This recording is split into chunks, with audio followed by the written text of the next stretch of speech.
Welcome to Story Chats at Inspy Romance. I'm Elizabeth Madry, and I'm here with my two co-hosts. I'm Narelle Atkins. I'm Valerie Comer.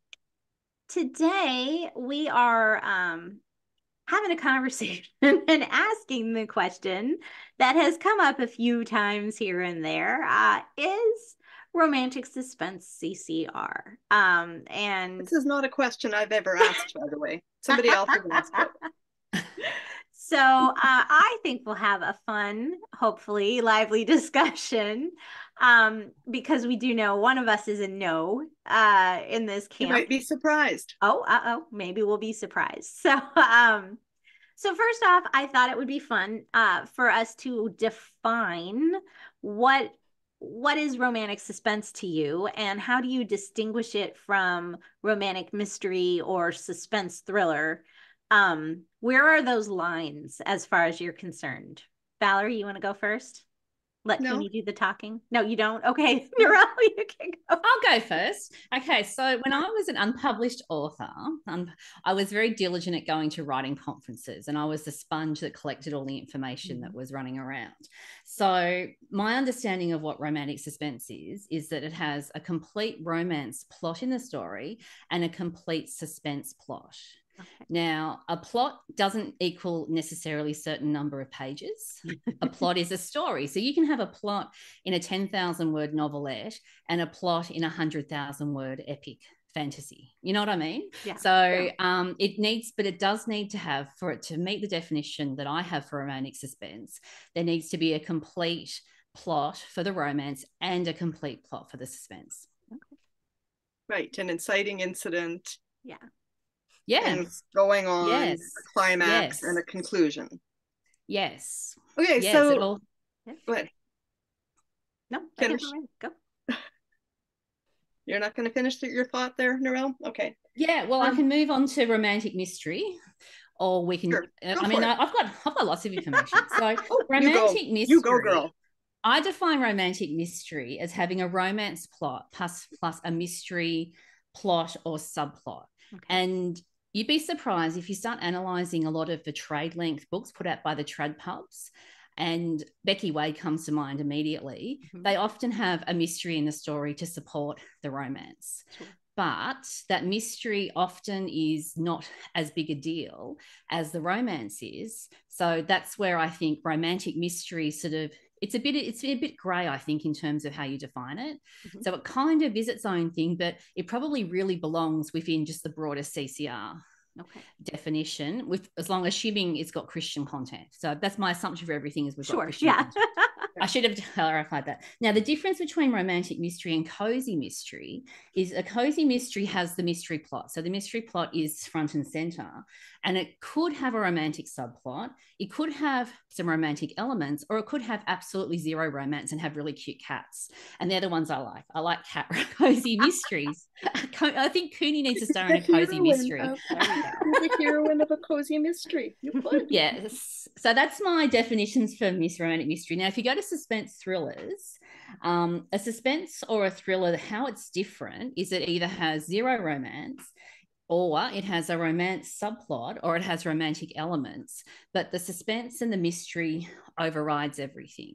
So I'll use Dee Henderson as an example, because if you've been around for a couple of decades reading like I have, she was the absolute big thing in the suspense genre. Now, her prequel novel, Danger in the Shadows, is romantic suspense. That's never been disputed. But the publisher marketed the O'Malley series, which is the famous thing she's known for, primarily as suspense, even though I think technically, I mean, I haven't reread these books for probably 10 years.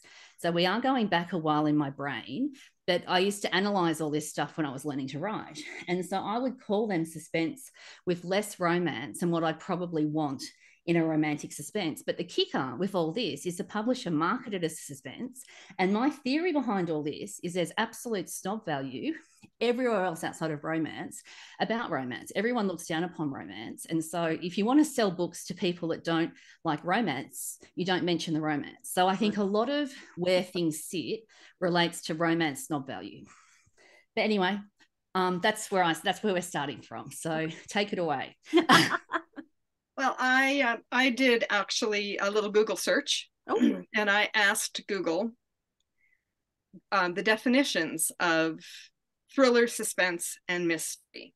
Okay. Because thriller kept coming up when I kept it out, it was still there. So, so thrillers, the protagonist is in danger from the outset, and like Narelle mentioned, there may or may not be any romance, and so all of these are not romance definitions. Suspense, the main character may become aware of danger gradually.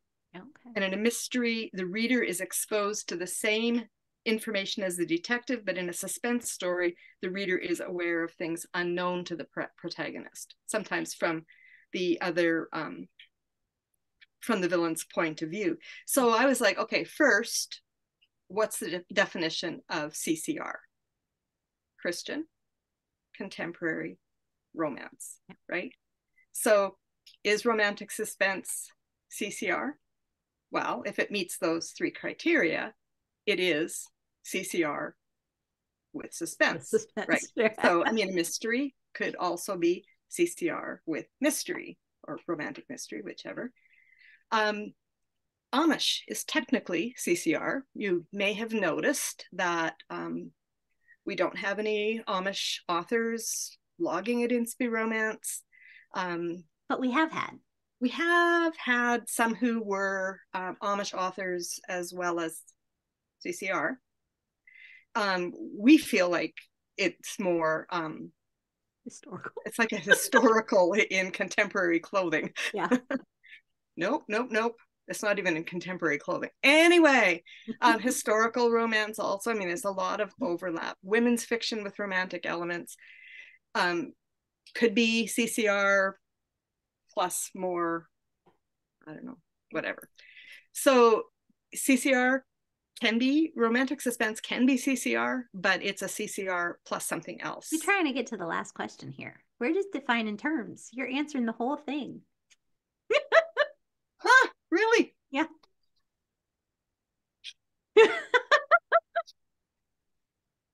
And I just like to add a clarification in terms of what I'm talking about. Mm-hmm. What Inspi Romance as a blog defines as CCR is actually not what I'm talking about. I'm purely talking about what a reader who picks up a book is actually looking at. And I think that's a distinction that is very clear in my mind in this conversation. How so? Yeah. No, she wants to know how. What you mean exactly. Well, Inspi Romance has parameters in terms of what is done on the blog, but that's not necessarily what a reader would see, because everyone has a different perspective. So I'm looking at this from, okay, what are the genres? And then everyone else can work out where they fit. Does a book fit in Inspi Romance? That's not my call. It doesn't matter. I mean, I really don't. I mean, honestly, I'm not the boss. I really don't mind. So I don't actually see this as a conversation that's got anything really to do with what Inspi Romance is talking about. And it's more a conversation in general about genres. I mean, that's just my perspective. Yeah.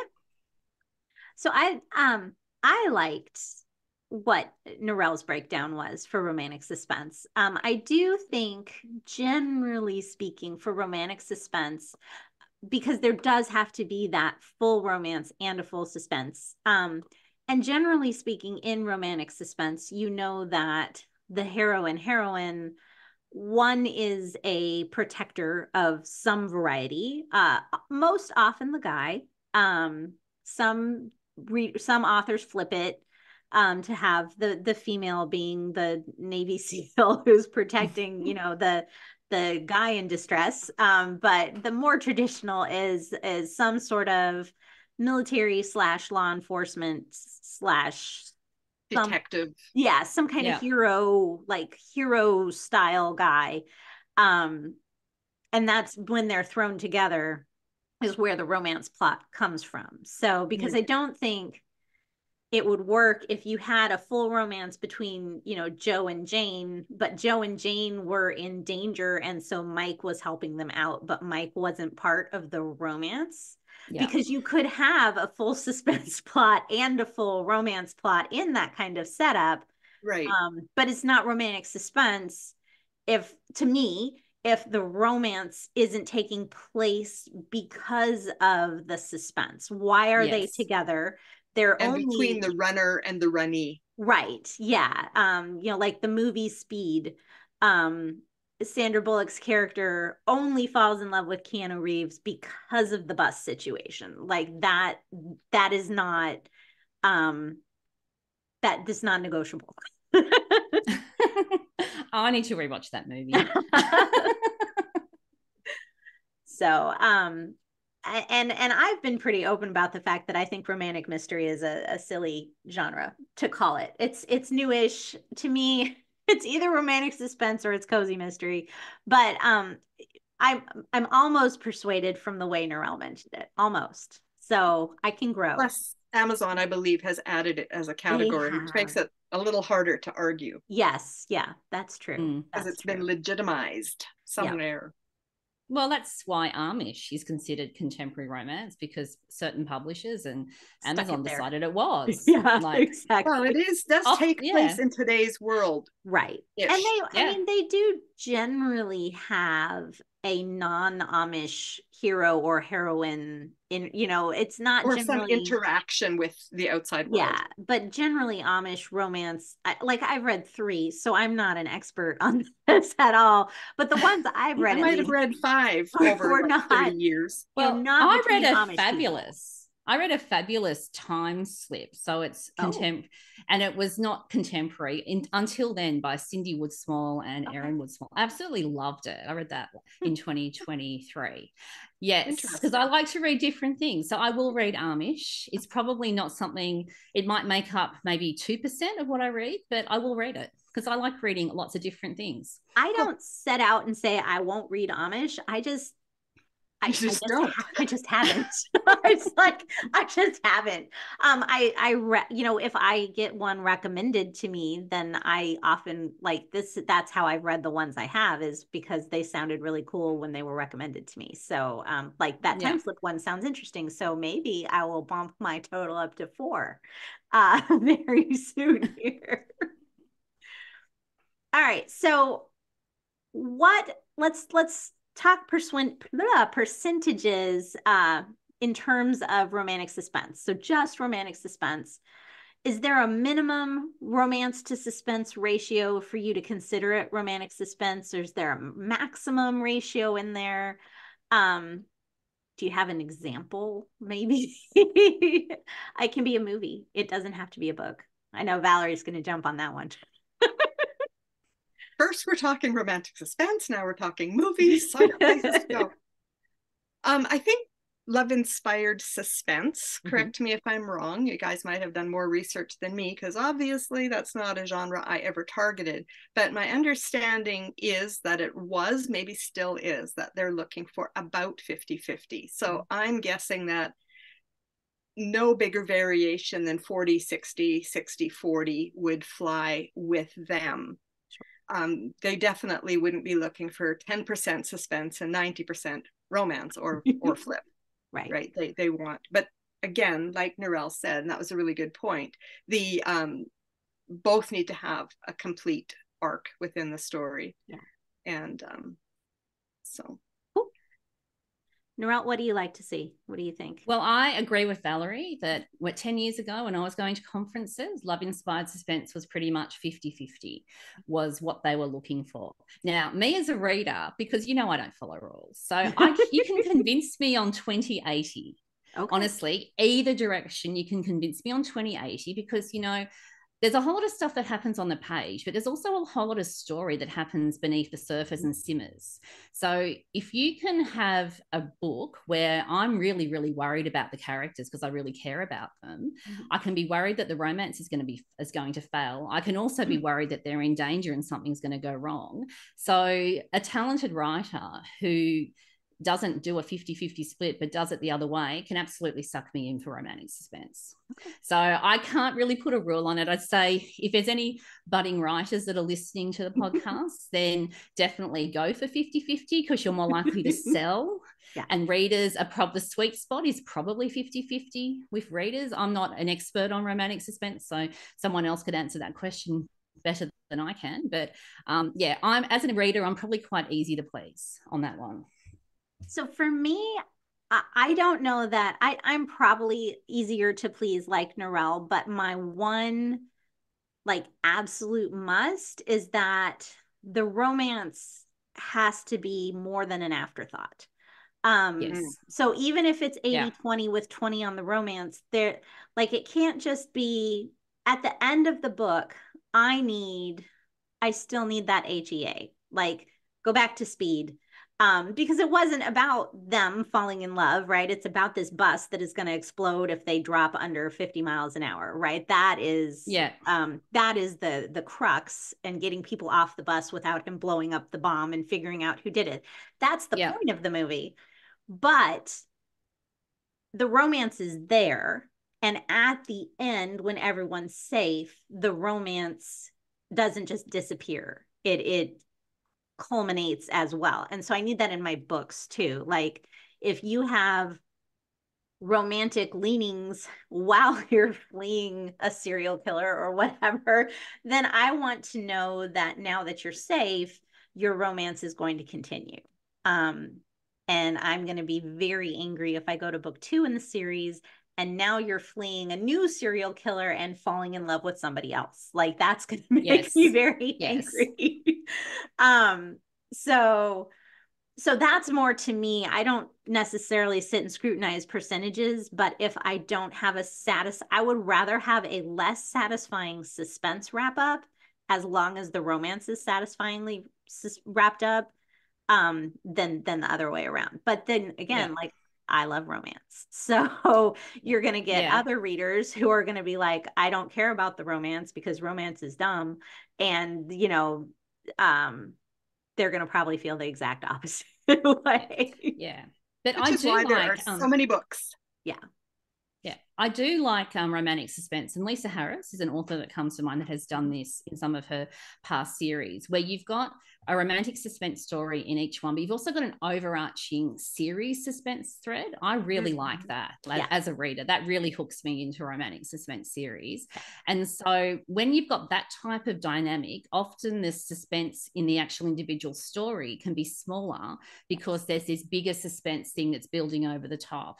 So that's why I'm pretty laid back on the percentages, because at the end of the day, it's writing the best. You want to read the best story. You want the author to write the best story they can write without feeling shackled by the fact I've got to do a certain percentage, or a reader's not going to like it. Because I don't think readers care about how good the story is more so than the stuff that authors care about. Well, and I feel like with any genre, if you can tell as a reader, um, if the author was really focused on, oh, it's been X number of words, so I should be at Y point in the hero's journey or the romance beats or the percentages, like because we have these guidelines as authors that we try to make sure that we're pacing correctly. But if you can see the focus on the pacing in the book, it needs another round of editing. Yes. Yes. Or maybe a chapter here and there moved around just to throw Right. you. Yeah. Yeah.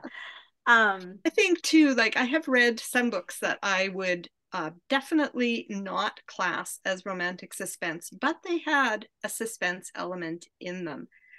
And one that comes to mind is Just As I Am by Mandy Blake. I don't know if either of you have read that one. It's one of her earlier books, and I think she's a much stronger storyteller now. I'll just put that right out there. But in this particular one, the heroine gets away from an abusive relationship and runs off and hides somewhere, seems like with an aunt and uncle or something like that. Yeah. And so all through the story, as she's getting to know their neighbor guy, and you're starting to see a romance develop, all through you still know that that guy is out there somewhere probably looking for her. So spoiler alert, whatever. I mean, it's in the story, but I would say it's not more than 10% of the story. It's there, it's mild, but it is there. So is that romantic suspense? I would say that it isn't. I mean, I guess it's a complete arc as well. But I don't know, as an author, there you put in, Elizabeth calls it angst sometimes, or there could be suspense, which is more from the outside. Right. But there's usually something happening to hopefully grip the reader's heart and make them want to keep turning pages, whether it's an internal thing within the characters or something external, like that guy's going to come get us. If it's all just like so sweet and lovey-dovey and nothing ever rocks the boat, then we don't have a story. Right. Right. Like our life Correct. that way. Right. I do. Thank you. I do think Mandy in particular often chooses external conflict like that rather than relationship conflict or internal drama within the characters for the bigger push along. And that's a valid choice for sure. Yeah. And I agree that she does not cross into romantic suspense, although some of her books probably teeter a little closer than others. Yeah, some will be 10% suspense, yeah. some might be 20-25, but yeah, it's all in here, right? Right, we all look at it however we look at it. Yep. But there isn't such a thing as, now this is romantic suspense and this is not. It's all going to be some percentage of something. It's a sliding scale. And there's going to be books that are like all suspense and you're like, why did they even stick romantic in front of that word? Because I've read those. I'm like, nobody's I like suspense, but I don't. Yeah. And then back to like this one of Mandy's, where the suspense is there, but it's really not integral part of the story. I mean, it is, because it pushes the character to leave, whatever. But they put the romance. They put the romance as the label. So, I mean, there's a distinction between what the essence of the story is and what a marketing label is. So, there are books that are labeled romantic suspense, but they're, as Valerie has described, really not hitting what readers expect in a romantic suspense. But the publisher or the author might have done that because they think it will sell better or get more visibility. So, I mean, I think we've got to look past a lot of the marketing mumbo jumbo that gets thrown around and all the ways that everything gets spun to sell stuff, and actually get to the essence of what is the story about. And that's really hard to do when you don't know the author and when you're just like, I don't know, wandering around Amazon. How do you guys find the next books? The ones we don't tell you to go read. Like, seriously, how do you find books if they're not recommended at Inspi Romance or through the podcast, or your best friend doesn't tell you to read it? How do you just like randomly find new books? Because if you're just like putting in keywords, like we sometimes do for our special episodes on Amazon, we're looking for books. Sometimes you just really don't know if it's a new author to you. You might read a bit of the sample, you read a few reviews, and then it still might not be at all what you expect. It's hard. It is. It is. Yeah, I would love to see more honesty in terms of, and I don't know if honesty is actually the right word, but maybe some more transparency and integrity in terms of how books are labeled. And often I'll go to an author's website because that will often give me that little bit more context about who the author is. If I come across a sample book and if I go to the copyright page, if I'm confused and I go to the copyright page and there is no publisher name, there's no information on how to contact the author, there's no website to visit, there might be a book funnel link, but I recently went and looked at a book and the book funnel link was dead. Oh, no. So there was literally no way to contact the author. And I'm like, well, how do I know if I'm going to like this book? I can't even find if this person exists. Is it actually a real person that's written it? Or is this like an AI book that gets rumored exists somewhere on the dark web? I mean, you just don't know. So as a reader, it's really, really hard to actually work out what's up and what's down and what's right and what's wrong. And it's really the challenge of finding the books that you really want to read is incredibly difficult. I do a lot of Googling of the author and looking for their website and stuff, but you're correct. It's not always possible to find out anything. And then I usually pass. Hello, authors, if you're out there, have a website, be findable, have a contact. And particularly if it's Christian, particularly if it's listed as Christian, because I want to know who the person is behind the book.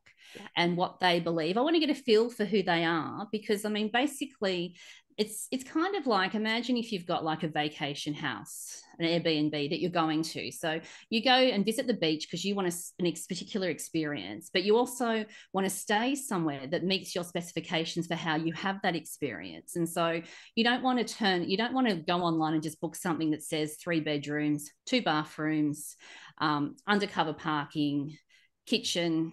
I mean, and you walk in there, it could be completely not what you expect. Might not have the Or coffee ocean machine you view. want. We have found ocean Yes. view can mean that if you have your Yes. binoculars out, You you might stand see right trees here. over there.